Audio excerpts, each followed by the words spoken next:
September 7th, 2018, the release of Spider-Man PS4 from Insomniac Games, a game that, I would argue, that revolutionized the superhero video game genre completely. Everything that came out of this game was crafted with so much care and dedication, a true love letter to Spider-Man fans, and a great introduction for people living under a rock that had no idea about the story about Peter Parker. In this video, I will be talking about Spider-Man PS4 or Spider-Man Remastered for the PS5 before the launch of the highly anticipated Spider-Man 2. If you like anything and everything games, please consider subscribing to the channel and liking the video. The support is much appreciated. Without further ado, let's talk about everyone's favorite webhead or webheads. Starting off, I'd love to discuss the best thing about this game, the story. Like I stated previously, you can tell that Insomniac Games are truly fans of Spider-Man and Peter Parker. Being my favorite fictional character ever, they portray one of the best adaptations of Peter and Spider-Man that I have ever seen. The stressful struggles that he must overcome, the double persona-filled life that he constantly juggles, is always relevant throughout the game, and he always pursues the most noble choice by putting others before him, with many other struggles on top of that. I would also like to add that the rest of this video will contain spoilers. Yeah, I know the game has been out for 5+ years, but I just want to be respectful of someone that hasn't played the game yet and wants to experience it for themselves. I must say, if you haven't played it, please go play it. It is such an amazing experience, especially if you are a fan of Spider-Man. Anyway, Peter is always shown in the game as struggling financially. One, living in New York isn't cheap. He's always tired, being torn apart by his two lives, constant nods in the background of him trying to save money for things, such as a laptop, struggling to pay rent, and having to catch up on sleep while his apartment is a mess. Just goes to show that he has so much going on, and Insomniac just adds those little details that matter. The game's introduction is great. One of his famous villains, Wilson Fisk, or a lot of people know him as Kingpin, is about to be arrested. A sleeping Peter is woken by the active police scanner in the background. As the camera pans around his small and messy studio apartment, he then begins to suit up to assist the police in putting Kingpin behind bars. The player controls Spidey after the suit-up scene by web-slinging throughout New York City. When I say that I had chills the first time I played this, I would be telling you an understatement. I could barely contain my excitement. The web-slinging was so fluid, and the way that they mixed in the slow motion to give players enough time to read the control scheme and keep Spidey in the air was awesome. But like I said, the story of this game proceeds to get way more intense as Spidey takes down the likes of Kingpin, Shocker, and Mr. Negative to keep the city of New York safe. But the betrayal of Doc Ock would set things in a complete 180 for Spider-Man by freeing already imprisoned villains and forming their own version of this universe's Sinister Six. Ganging up on Spider-Man was a power move he wasn't expecting. Taking on all of them was no easy feat, leaving him injured, hurt by betrayal, and New York in absolute chaos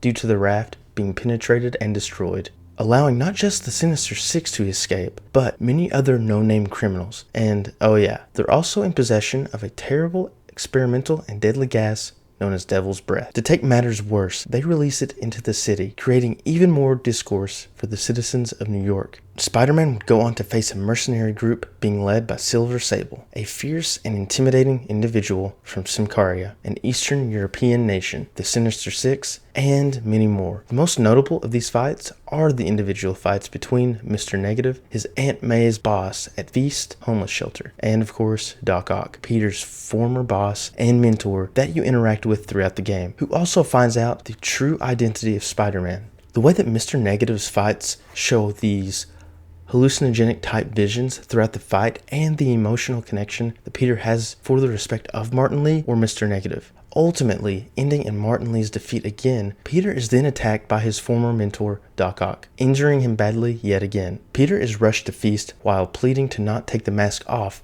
while he receives that medical attention. Once he somewhat recovers, he realizes he must use one of his distinguished skills from Peter to take down Doc Ock, his intelligent and creative mind. Before Peter goes off to prepare for his final confrontation with Doc Ock, a spider that was genetically altered like the spider that bit Peter starts crawling around. It was brought to feast by Mary Jane Watson, Peter's love interest. She was snooping around the home of her and Peter's best friend Harry's dad, Norman Osborn, who is the mayor of New York and owner of Oscorp. Norman is known to greenlight sketchy experimental projects that can enhance one's abilities or physical strength, or other types of sketchy experiments, which he had a part in creating Devil's Breath and one of the people that was responsible for creating Martin Lee's powers. The weird part about the story is that Harry was mentioned throughout the game, but it turns out you never actually see him, as he's supposedly on a trip to Europe. After MJ finds evidence of Norman's involvement with Devil's Breath, she leaves, unknowingly taking the spider with her. Going back to Feast, the spider finds Miles Morales, who is volunteering at Feast, and the spider bites him. Thinking nothing of it, he reactively kills the spider and continues on with his duties. Peter then proceeds to Doc Ock's old lab, where he was formerly employed at, and begins working on the suit that would help combat Doc Ock. Once completed, he heads to Oscorp, where Doc Ock is about to kill Norman for all the humiliation and insults he had given Otto in the past. Spidey shows up just in time to save Norman, and they begin their final fight. The dramatic setting at night with the rain, Doc Ock revealing he knows Peter's identity, and the last part of the fight on the side of the building was perfect. Insomniac really delivered and nailed it. Peter takes him down and immobilizes his forearms while walking away, leaving Otto behind as he begs for Peter's help. Peter is in possession of the antidote for Devil's Breath, but he must make a decision. Give it to a dying Aunt May that has come in contact with the Devil's Breath, or use what little he has to allow people to study the antidote and make a vaccine. A dying Aunt May tells Spider-Man to take the mask off so she can see her nephew. Peter does so, claiming he doesn't know what to do as she passes, making the decision to save more people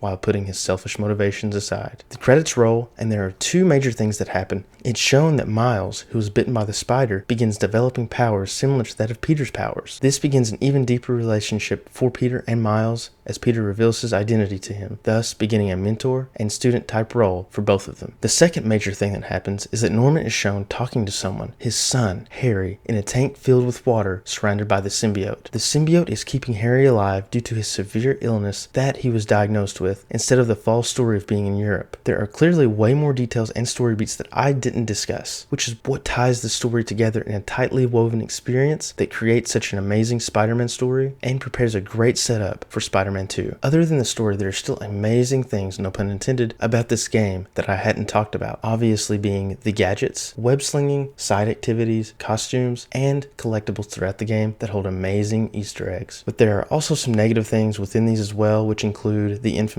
MJ missions, repetitive crimes that must complete to finish District 2 100%, and wall crawling. These are things that I hope that are improved in the sequel, because they were such a pain, especially the MJ missions. Having to sneak around when you've completed the game 10 plus times like myself got really old really fast. But the gadgets in the game were a great addition to the combat in Spider-Man. It added an extra layer to the game that made your combos and playstyles fresh and creative with nearly endless possibilities. You could create traps, add a vertical approach, electrocution, and many other different types of changes to combat. The web slinging was such a beauty while you played the game. I rarely fast traveled, but when you did, it had great cutscenes of Spidey riding a train in his suit throughout New York. The only downside to web slinging was that the PS4 could only handle a certain amount of speed to help with rendering. So it felt slow at times, but Spider-Man 2 will be utilizing the PS5's power, and that will be a great improvement for the web slinging speed, and I'm so excited for that. The side activities were pretty average, except for a few like the Black Cat missions, Tombstone missions, and some funny ones like the Spidey impersonator. The costumes were so great in this game. Insomniac provided so much in the base game, and included more in the DLC packs after launch. Being the great developer that Insomniac is, they even added many free suits for everyone after movies were released for the MCU Spider-Man, and just randomly because they could. The ones that they added that were free were really good suits too. Even a funny one, the Bombastic Bagman. That doesn't happen very often. Insomniac are just straight up one of the best developers in the industry right now, hands down. The last thing, collectibles. It was a great thing to do while you roamed around New York, collecting old backpacks and taking pictures of Marvel and realistic landmarks. The backpacks could contain information and Easter eggs from the comics and movies while the landmarks would have Spidey talk about his experience and strange concerns about Marvel-related landmarks. One being, he wondered if the Black Panther was bitten by a radioactive panther for his powers. All in all, I'm very excited for Insomniac's Spider-Man 2. I know they're going to improve so much, and they're going to give it a proper sequel. The story will be great with the inclusion of Venom and Kraven. The stakes feel even higher coming off of a game that killed off Aunt May. Feels like there could be even more loss for Peter and Miles collectively. I still cannot believe that they killed off Aunt May in the first game. Not to mention, you get to play as both of them in the sequels with more suits, more combat options, a cleaner UI, and the black suit Spider-Man. They added to the map of New York and improved many things about it using the power of the PS5. It's going to be an even greater experience, and the characters have been so well written. I can't wait to see how they evolve in this second game. Watching how deeply that Insomniac cares about Spider-Man and the universe that they've created, I have full confidence in Insomniac. They've created a great foundation to their Marvel universe. I'd love to know how excited or if there are any concerns for you guys. Let me know in the comment section down below. Are you excited, hyped, or maybe concerned about the game? I'd like to do a video like this for Spider-Man Miles Morales before the release of Spider-Man 2 on the channel to be better prepared for that release. If there are any video recommendations for the channel that you guys would love to see, let me know. I've been enjoying everything that I've done on the channel so far, and I'm so thankful for the support from those videos. But that's going to be it for this video. Don't forget to like and subscribe if you enjoy this content, and I will see you guys in the next video.